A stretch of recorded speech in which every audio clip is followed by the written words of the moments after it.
This is episode 1 in a series of 20. We will be using the playlists a lot more from now on. A link to the playlist for this series will be added to the description. One balmy evening in the summer of 1856, a group of laborers were toiling away, expanding a stone quarry nestled within the Neander Valley in Germany. It was during this laborious endeavor that they stumbled upon a heap of bones, haphazardly strewn throughout the earthy strata.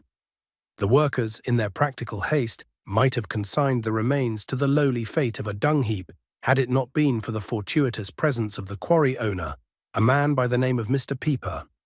Pieper, a gentleman of discerning mind and varied associations, found his thoughts turning to an old acquaintance, Professor Karl Fuhlrott. Fuhlrott was a pedagogue of no small repute in the local school, but his idle hours were spent in the pursuit of ancient bones. In a matter of days, these relics were dispatched to Professor Fuhlrott to be added to his ever-growing collection of curiosities from bygone eras. It was not until 3 years had passed in quiet contemplation and study that the professor ventured to share the tale these bones whispered to him. In a modest yet momentous essay, he put forth a proposition that sent tremors through the very foundations of the scientific establishment. The bones discovered in the Neander Valley were, in his learned opinion, none other than the fossilized remains of a primitive man, a relic from the dawn of human existence. The world of science, which had long slumbered in its certainties, now awoke to a tumult of debate and controversy, stirred by the audacious claim of a humble schoolmaster. Fuhlrott's bold theory found a few admirers among the learned circles of the day, many of whom were indeed taken by its daring novelty. Yet the majority dismissed it with an air of incredulity, deeming it little more than the fanciful musings of an overzealous mind. This, perhaps, was to be expected, for the scientific landscape of the time had not yet been illuminated by the revolutionary ideas of one Charles Darwin. His theory that all the intricate forms of life, both animal and vegetable, had arisen from lowly origins, was scarcely known at the time and even less understood. The bones, Fuhlrott's detractors insisted, were far from being the remnants of some primordial being. Some conjectured that they belonged to a Celtic or Germanic warrior of ancient repute. In contrast, others, with a particular grim imagination, postulated that these were the bones of a Cossack who had perished during the brutal campaigns of 1813–14. The latter were even so bold as to claim they could discern the telltale marks of bayonet wounds upon the remains. Others, still, were content to attribute the bones to an unfortunate soul whose physical deformities had led to such a grotesque appearance. Professor Fuhlrott, much like many pioneers of science before him, was destined to carry the burden of ridicule for his unconventional views. Throughout his life, he was often regarded as little more than an enthusiastic amateur, with an imagination deemed too vivid for the sober halls of scientific inquiry. Yet, as the relentless march of time would have it, Fuhlrott's vindication was not long in coming. A few years after his passing, the earth yielded remains strikingly similar to those of the so-called Neanderthal man, first in a cavern in Belgium and subsequently in France, Spain, and Italy. The final, irrefutable confirmation came when a number of Neanderthal skeletons, along with other ancient bones, were discovered in a cave at Krapina, nestled between Maribor and Zagreb in the former lands of Yugoslavia. At this moment, the once dismissed claims of Professor Fuhlrott were triumphantly borne aloft, as the scientific world was compelled to acknowledge the truth that had lain dormant within that stone quarry for thousands of years. The discoveries that unfolded in the early years of the 20th century heralded a grand triumph for Darwin's theory. No longer did scholars quibble over whether Neanderthal man was indeed a representative of primitive humanity. Such debates had been cast aside. As each new find emerged from the bosom of the earth, the scientific community felt increasingly emboldened to sketch a sweeping tableau of transformations, a progression they believed led from the grotesque, misshapen ape of the dimmest prehistoric times to the glorious appearance of Homo sapiens. In this unfolding drama, the gallery of our ancestors swelled to include an imposing assembly of monstrous figures. It began with the Pithecanthropus of Java, who was thought to have roamed the earth 1,000,000 years ago. Then followed the Peking Sinanthropus, who was believed to have thrived between 1,000,000 and 430,000 years ago. Next in this somber procession came Heidelberg man, whose era stretched from 430,000 to 240,000 years ago, and finally the infamous Neanderthal man, who supposedly walked the Earth between 240,000 and 140,000 years ago. But can we truly accept this portrayal with unwavering confidence? The anthropologists, almost to a man, assert its truth with a firmness that brooks no dissent. They dismiss skeptics as mere short-sighted conservatives or slaves to the prejudices of religious doctrine. Yet, truth be told, a certain disquiet arose in the 1930s with the unearthing of an ape man in the wilds of South Africa. The characteristics of this creature diverged strikingly from those of other known specimens of primitive humanity. Such exceptions, it must be said, are often glossed over as presenting no more than a mere chronological inconvenience. However, in this humble narrator's opinion, they ought to provoke a more profound and serious contemplation. The comfortable narrative, so painstakingly constructed, may yet contain more mysteries and surprises than the scholars of the day are willing to acknowledge.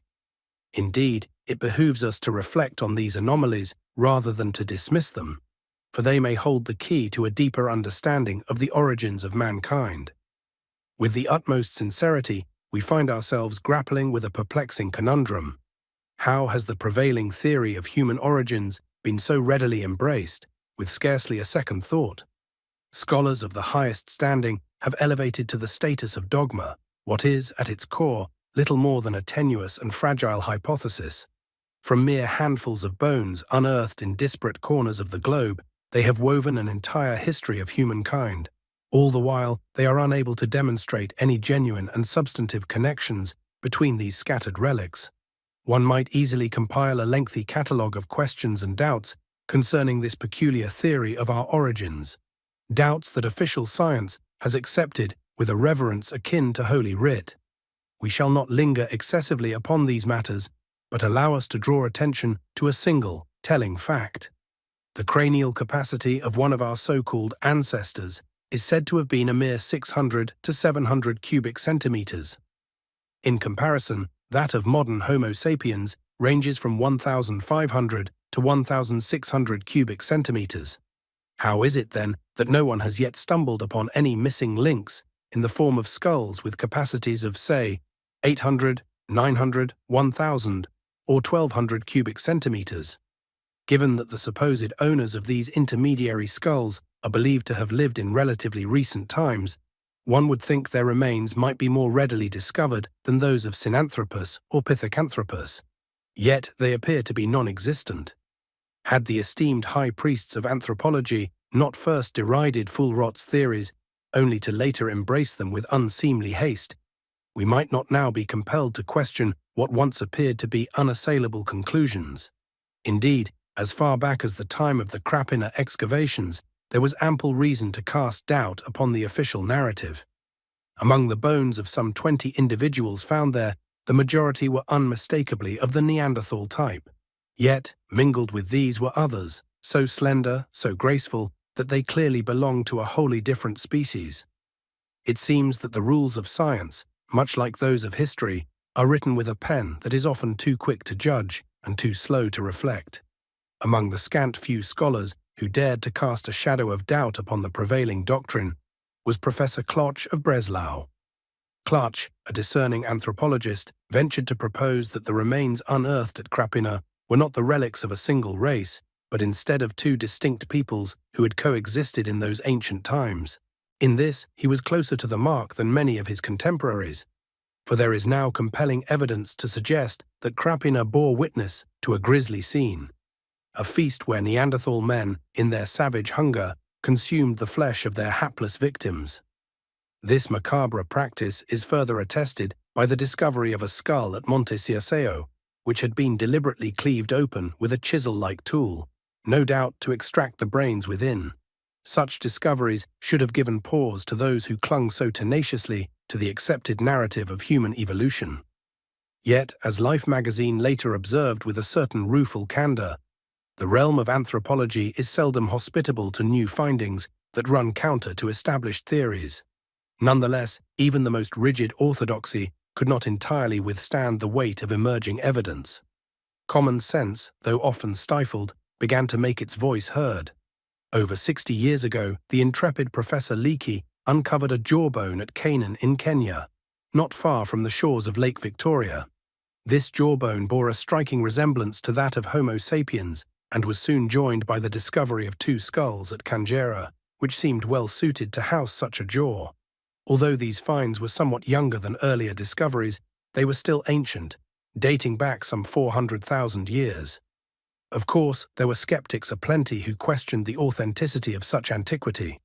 Their voices might still be heard echoing today, if not for a momentous find in 1952. In the shadowy recesses of caves at Hotu in Persia, the anthropologist Carlton Kuhn and the geologist Louis Dupré unearthed the skulls of three undeniably human beings who had walked the earth over 100,000 years ago. This state of affairs proved most unsettling for those steadfast scientists who maintained that Homo sapiens could not have graced the earth any earlier than a mere 50,000 years ago. Yet their unease deepened further when the American explorer Ralph Solecki uncovered the remains of a Neanderthal man in a cave at Shanidar in Iraq. This ancient being, who had lived some 45,000 years ago, stubbornly persisted in his Neanderthal form, defying the classic evolutionists who insisted that by this time he ought to have already transformed into a Homo sapien. But the true coup de grace to their theories came in the form of a most astonishing event. Neanderthal man, long presumed extinct, made a startling return to the land of the living in Morocco. There, he was captured in a photograph by Professor Marcel Homais, standing as a living relic of prehistory. This living apparition of the past threw the scientific community into a state of disarray, as the neat and tidy timeline of human evolution was once again cast into doubt. At the Rome Conference on Prehistory in the year 1962, a notable event unfolded that further confounded the already turbulent waters of human origins. The distinguished German archaeologist Walter Matthes presented a remarkable collection of some 500 stone figurines meticulously unearthed from the banks of the Elbe near Hamburg.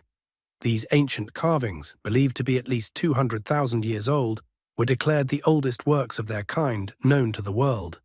Most striking of all, as duly noted in the conference records, was that the faces of the human figures etched in stone bore the unmistakable features of Homo sapiens, the most evolved and intelligent form of the human race. In light of such revelations, the scientific community began to shift its stance, turning away from the once cherished view that Neanderthal man was a direct ancestor of modern humans. Increasingly, scholars leaned toward the notion that the Neanderthal creature might be better classified as a type of gorilla. Moreover, if mankind and the simian race do indeed share a common origin, many now believe that such a divergence occurred not in the recent geological past, but many millions of years ago. Professor Johannes Hürzeler, a figure of considerable repute in the field of anthropology, boldly asserted that there is not one possibility in 1,000 that men are descended from monkeys. His opinion carries significant weight, for it was he who, in 1958, rendered judgment on a skeleton unearthed in 1872 at Bacinello near Grosseto in Tuscany. Initially, these bones were thought to belong to a vanished species of tailed monkey, but they were later identified as the remains of Oreopithecus. This pre-hominid roamed the earth some 10 million years ago. While this creature exhibited certain human characteristics, it could not, according to the latest scientific consensus, be regarded as one of our ancestors. This conclusion lent credence to the theory that the evolutionary tree is more complex than once imagined, with several collateral branches existing alongside the line that led to modern humans. Among these branches, we must now count the so-called men of Java, Peking, Heidelberg, and others. These beings, once thought to be our forebears, are now to be regarded as members of the monkey tribe, creatures that share some features with us, much like the proboscis monkey of Borneo, yet are not, in truth, part of our direct lineage. Thus, the story of mankind's origins, once presented as a linear progression, has become a sprawling, branching tale filled with unexpected twists and turns. It is beyond question that many of our distant cousins, in their long and arduous journey through the ages, made valiant attempts to elevate themselves above the level of mere beasts, striving to create implements from wood and stone. Those scholars who have dared to cast off the oppressive yoke of classic theory and endeavor to piece together the grand narrative of the various rational, or at least semi-rational, species of bipeds, have pointed to the Australopithecines as the pioneers of such endeavors. The remains of these early beings, frequently discovered in the soils of South Africa, suggest that they began, some 2 million years ago, to employ hunting weapons, including stones, clubs, and pointed sticks. Indeed, some experts, upon close examination of their skulls, have even ventured to surmise that these creatures possessed a rudimentary form of language. As we delve into the depths of the earliest huntsmen of prehistory, we are reminded of the fortuitous discovery made by Richard Leakey, son of the renowned Professor Leakey, at Olduvai Gorge in Tanganyika. There, amid the sun-baked earth, were found the enormous bones of ancient beasts, including the skull of a great ram with its frontal bones shattered. Nearby lay the tools of the hunt. An axe, fashioned from the teeth of a crocodile, rested beside the ram's horn, while a large stone, evidently hurled from a sling, was found to the left. These artifacts, dating back some 500,000 years, attest to the presence in Africa of beings who had already mastered the art of crafting effective hunting tools. Yet, if we are to heed the proclamations of the classic evolutionists, it was not until a mere 30,000 years ago that our ancestors were deemed capable of such feats. The disparity between these findings and the traditional narrative casts a long shadow over the established timeline, for they suggest that the ingenuity of our forebears may have flourished far earlier than previously acknowledged. Thus, the picture of our early ancestors, once painted in the starkest of terms, is gradually being retouched with shades of complexity and nuance. The implements of survival, the rudimentary tools of the chase, and perhaps even the faint stirrings of language, all these hint at a lineage more sophisticated, more resourceful, and more ancient than the rigid doctrines of classic theory would have us believe. The ancient denizens of Tanganyika may well have crossed paths with a race of hominids dwelling further north in the lands of Kenya, creatures who, some 700,000 years ago, had already mastered the craft of working with stone. The American geologist Carter, who uncovered their legacy, harbors the intriguing belief that these small yet enterprising beings might have journeyed as far as his own continent. Such a notion would be deemed fantastical if African geography mirrored its present form, but Carter elucidates his theory with considerable flair. He stated, "In the Pleistocene epoch, which dawned some 700,000 years ago, the world was gripped by an age of ice. Vast glaciers, monstrous in their scale, spread across millions of square miles, reaching depths of over 1,600 feet in places. This immense accumulation of snow, likely born of the seas, caused the level of the oceans to fall by some 300 feet, a change so profound that it altered the very face of the earth. In this frozen age, Britain was not an island, but a part of the European continent. Florida stretched to twice its current size, and the scattered South Sea islands were linked to Asia. The mainland itself extended nearly to the shores of Australia. The Bering Sea vanished, and a land bridge joined Siberia to Alaska. The Ice Age wrought equally significant changes in Africa, where deserts were transformed into lush plains that were fertile and inviting, allowing the hominids of Kenya to migrate across the landscape with relative ease. Pithecanthropus and Sinanthropus, those ancient denizens of prehistory, surely also made use of crude implements fashioned from wood and stone. It is of particular interest that certain American and Soviet scholars have ventured to suggest that the mysterious yeti, also known as the abominable snowman, of which there are reputedly 2 distinct species, is none other than a surviving type of Sinanthropus, or Peking man, who has managed to endure in the remote fastnesses of the Himalayas, and perhaps even in the vast expanses of Central Asia. Indeed, a yeti armed with a bow and arrows was reportedly sighted in 1913 by the British explorer H. Knight.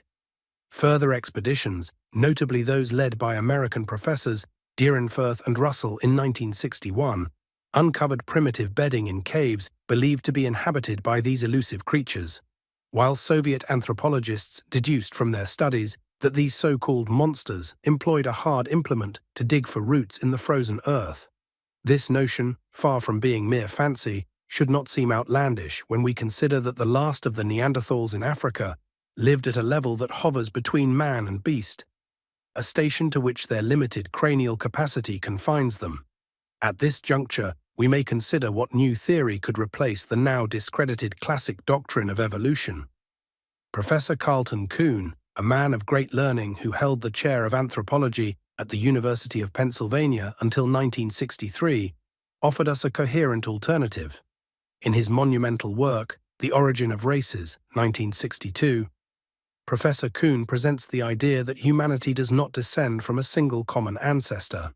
Instead, he posits that various types of Homo erectus, primate species that evolved independently at different times and in different regions of the world, with each contributing to the formation of the human race.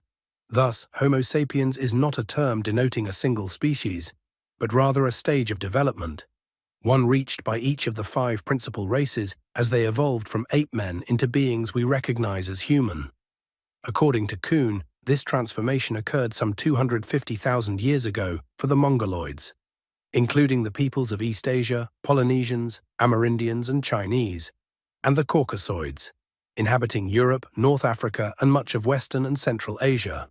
However, the evolution of the Congoloids, Black Africans, Capoids, Hottentots, Bushmen, and Australoids, Australian Aboriginals, Asiatic Pygmies, Melanesians, and Papuans, occurred much later, with some of these groups only recently making the transition from Homo erectus to Homo sapiens. Kuhn's theory, while plausible in many respects, encounters a significant challenge when we consider the chronology he proposes. It is difficult to reconcile his dates with the evidence at hand, for we have already seen that creatures definable as Homo sapiens walked the earth in Africa some 500,000 years ago. Indeed, there is ample justification for pushing this date even further into the mists of antiquity. Not long ago, the learned men of science scoffed at the notion that human beings once battled with the dragons of the prime. Such a concept was dismissed as the stuff of childish fantasy, for it was firmly believed that these prehistoric monsters had perished long before the first men drew breath. However, in recent decades, this long-held view has been repeatedly undermined by a series of discoveries, particularly in South America, that tell a very different tale. One need look no further than the excavations at Lagoa Santa and other sites in the Brazilian state of Minas Gerais. There, beneath layers of earth, human skeletons have been found entombed alongside the bones of the Toxodon, a 9-foot-long ungulate, the Megatherium, a colossal American sloth measuring some 20 feet, and even the mighty dinosaur. And so we are left pondering an unanswered question. When did true man, essentially similar to ourselves, first appear upon this earth? All that we can assert with any certainty is that the human race is of extreme antiquity. In the canyon of Santa Maria, nestled in the Brazilian highlands, our remains of troglodytes, who lived nearly 1,000,000 years ago, have been unearthed. These ancient people wielded stone clubs and flint-tipped arrows, tended livestock, likely tilled the soil, and even practiced the art of embalming their dead, whom they laid to rest in jute sarcophagi. Orthodox science holds that the first European cave dwellers made their appearance some 200,000 years ago. Yet, when we consider Professor Matthes's remarkable discovery, along with a wealth of other compelling evidence, it becomes clear that this timeline may require significant extension by several millennia. Even so, we are confronted with a perplexing enigma. How is it that the primitive peoples of the Americas, who appeared to have made notable strides toward civilization, did not progress further over the course of 1,000,000 years? Such a stagnation is, quite frankly, beyond belief. The only plausible explanation, then, is that our world has experienced more than one prehistoric epoch. There must have been, in some nameless and distant past, a time when mankind ascended high on the ladder of civilization, only to tumble back down into the abyss of chaos and barbarism. Stay tuned for Episode 2. What type of catastrophe could wipe out an advanced civilization? In the writing of this script, ChatGPT was used to correct grammar. Thanks for watching.